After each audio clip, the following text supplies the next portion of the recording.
Hey, what is up guys, and welcome to my channel. In this quick video I'm going to show you how to cook jasmine rice perfectly every time. To start, pour 1 cup of jasmine rice into a pot and fill it up with water.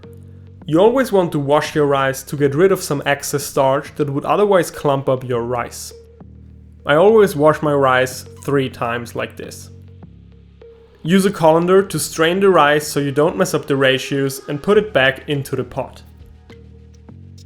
In my experience, 1 part rice to a little less than 1 1/4 parts of water works best for jasmine rice. Now add some salt and transfer the pot to your stove. Turn up the heat all the way, dissolve the salt really well and let your rice come to a boil. Once it's boiling, stir your rice really well, turn the heat down to low, for my stove that's about a 3 out of 9, and put a lid on the pot.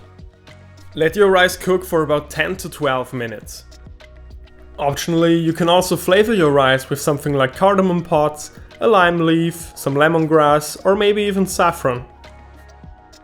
Once 12 minutes have passed, turn off the heat and take a look at your beautiful rice. To me, this is perfect.